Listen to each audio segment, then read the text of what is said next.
Hello guys, welcome back to my YouTube channel. आशा है कि आप सभी काफ़ी अच्छे होंगे और अपने एग्ज़ाम की तैयारी आप सभी काफ़ी अच्छे से कर रहे होंगे। आज के इस वीडियो में हम केंद्रीय मंत्रिपरिषद से जो भी महत्वपूर्ण प्रश्न पूछे गए हैं एग्ज़ाम में उनको हम देखेंगे। तो यहाँ पर देखिए, केंद्रीय मंत्रिपरिषद थोड़ा सा बड़ा चैप्टर है, तो ये पार्ट दो पार्ट में आएगा। यानी अभी हम जो देख रहे हैं ये पार्ट फर्स्ट है, पार्ट सेकेंड भी जल्दी आएगा, यानी कल पार्ट सेकेंड भी अपलोड हो जाएगा। तो रोज़ रात में 8 बजे आप लाइव हमारे चैनल पर पॉलिटी के जो चैप्टर कराए जा रहे हैं, PYQ सीरीज जो हमारा चल रहा है, आप उसको देख सकते हैं। तो इसमें देखिए, केंद्रीय मंत्रिपरिषद से जो भी महत्वपूर्ण प्रश्न पूछा गया है, आप सभी को पता है केंद्रीय मंत्रिपरिषद में प्रधानमंत्री के साथ साथ विभिन्न विभागों के मंत्री भी शामिल हैं। तो ये यहाँ से जो भी प्रश्न एग्जाम में पूछा गया हो, चाहे आपका UP PCS का एग्जाम हो, RO ARO का एग्जाम हो, या फिर BPSC का एग्जाम हो, या फिर लोअर PCS का एग्जाम हो, तो किसी भी एग्जाम के लिए आप इस वीडियो को देख सकते हैं, क्योंकि यहाँ पर लिखा हुआ हर एक प्रश्न काफ़ी ज़्यादा इंपॉर्टेंट है और एक से अधिक बार एग्जाम में पूछा गया है। तो आप इस वीडियो को अंत तक जरूर देखिए और साथ ही साथ अपने यार दोस्त मित्र को भी शेयर कीजिए। तो चलिए देखते हैं पहला प्रश्न। यहाँ पर पहला प्रश्न है, भारत के संविधान के अनुच्छेद 300 के अनुसार भारत की सरकार का कानूनी नाम है। ठीक है, यहाँ पर भारत की सरकार का कानूनी नाम पूछ रहा है अनुच्छेद 300 के तहत। तो आप यहाँ पर देख सकते हैं द यूनियन ऑफ इंडिया नाम है भारतीय संविधान के अनुच्छेद 300 के तहत भारत की सरकार का। ठीक है, द यूनियन ऑफ इंडिया। अगला प्रश्न देखते हैं, भारत का प्रधानमंत्री मुख्य है, तो केंद्रीय सरकार का भारत का जो प्रधानमंत्री है वो मुख्य होता है। ठीक है, आगे देखते हैं, भारतीय संविधान के अनुच्छेद 78 में किसके दायित्वों का प्रावधान है, तो प्रधानमंत्री के दायित्वों का आर्टिकल 78 में प्रावधान दिया गया है। ठीक है, तो देखिए इस प्रकार के ही प्रश्न एग्जाम में पूछे जाते हैं, तो आप इस वीडियो को अंत तक जरूर देखिए। अगला प्रश्न है, केंद्रीय कैबिनेट का तात्पर्य है कैबिनेट स्तर के मंत्री का अर्थ हुआ कैबिनेट का मतलब। ठीक है, अगला प्रश्न है, कैबिनेट में सम्मिलित होते हैं, तो केवल कैबिनेट मंत्री ही कैबिनेट में सम्मिलित होते हैं।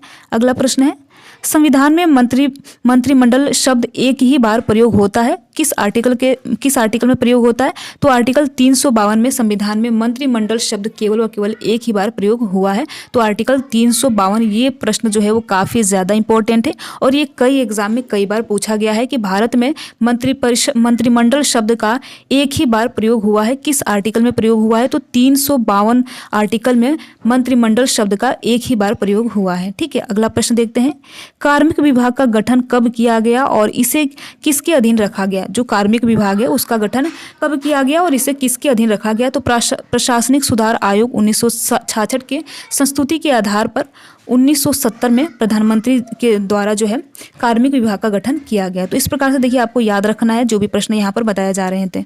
ठीक है, अगला प्रश्न है, संसदीय शासन में वास्तविक कार्यपालिका शक्ति किसके पास होती है, तो संसदीय शासन में देखिए वास्तविक जो कार्यपालिका की शक्ति होती है वो तो प्रधानमंत्री के हाथों में ही होती है। ठीक है, अगला प्रश्न है, यदि भारत के प्रधानमंत्री संसद के उच्च सदन के सदस्य हैं तो वे अविश्वास प्रस्ताव की स्थिति में अपने पक्ष में वोट नहीं दे सकते। ठीक है, देखिए यदि भारत के प्रधानमंत्री संसद के उच्च सदन के सदस्य हैं तो वे अविश्वास प्रस्ताव में किसी भी स्थिति में अपने पक्ष में वोट नहीं दे सकते हैं। तो ये भी प्रश्न काफ़ी ज़्यादा इंपॉर्टेंट है और ये कई बार एग्जाम में पूछा गया है। ठीक है, अगला प्रश्न देखते हैं, भारतीय संविधान के किसके प्रावधान के अंतर्गत मंत्रिपरिषद की नियुक्ति तथा पदच्युत को विवेचित किया गया है, किस आर्टिकल के तहत किया गया है, तो देखिए आर्टिकल 75 के तहत मंत्रिपरिषद की नियुक्ति और पद से हटाए जाने की विवेचना जो है आर्टिकल 75 में किया गया है। ठीक है, अगला प्रश्न है, भारत का प्रधानमंत्री बनने के लिए न्यूनतम आयु कितनी होनी चाहिए, यानी कितने वर्ष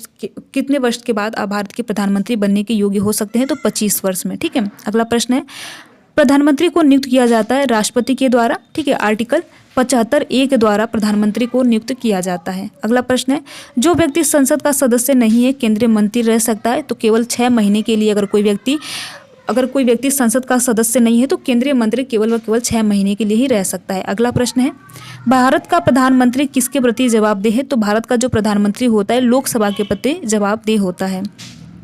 अगला प्रश्न है, मंत्रिपरिषद सामूहिक रूप से किसके प्रति उत्तरदायी होता है, तो लोकसभा के प्रति जो मंत्रिपरिषद सामूहिक रूप से उत्तरदायी होता है। ठीक है, लोकसभा के प्रति। अगला प्रश्न है, भारतीय राजनीतिक व्यवस्था में कार्यपालिका किसके अधीन रहकर कार्य करती है, तो भारतीय राजनीतिक व्यवस्था में जो कार्यपालिका है विधायिका के अंतर्गत रहकर कार्य करती है। ठीक है, विधायिका। ये भी प्रश्न काफी ज्यादा इंपॉर्टेंट है और कई बार एग्जाम में पूछा गया है। ठीक है, अगला प्रश्न है, कौन सा प्रस्ताव भारत में मंत्रिपरिषद रख सकती है, तो विश्वास प्रस्ताव जो है भारत में मंत्रिपरिषद रख सकती है।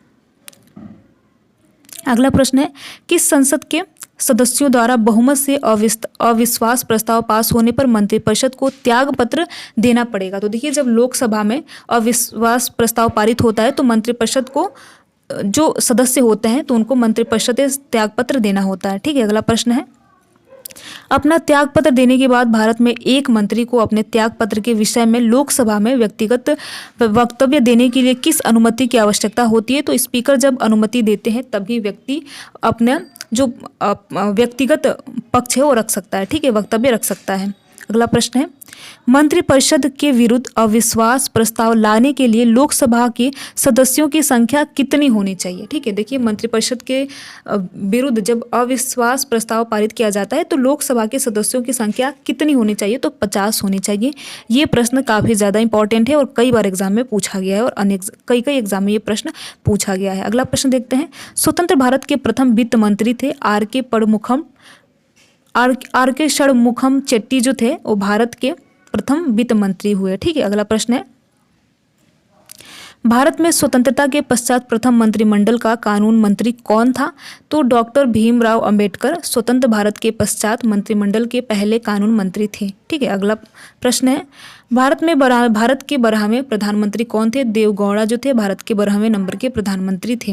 अगला प्रश्न है, भारत के किस प्रधानमंत्री की मृत्यु देश के बाहर हुई है? तो लाल बहादुर शास्त्री जी की मृत्यु देश के बाहर हुई है और ये प्रश्न बहुत एग्जाम में पूछा गया है, इवन वनडे टाइप के एग्जाम में भी ये प्रश्न पूछा गया है कि भारत के किस प्रधानमंत्री की मृत्यु देश के बाहर हुई है। तो आपको बिल्कुल इसे रट लेना है, लाल बहादुर शास्त्री जी की मृत्यु देश के बाहर हुई है। अगला प्रश्न है, कौन भारत के प्रधानमंत्री बनने से पूर्व किसी राज्य के मुख्यमंत्री नहीं रहे? तो चंद्रशेखर जो चंद्रशेखर थे वो भारत के प्रधानमंत्री बनने के पूर्व किसी भी राज्य के मुख्यमंत्री नहीं थे। तो इस प्रकार देखिए, ये केंद्रीय मंत्रिपरिषद का पार्ट फर्स्ट है और पार्ट सेकंड भी आएगा। तो जो भी प्रश्न आपको कराए जा रहे हैं आप उस प्रश्नों का रिवीजन कीजिए।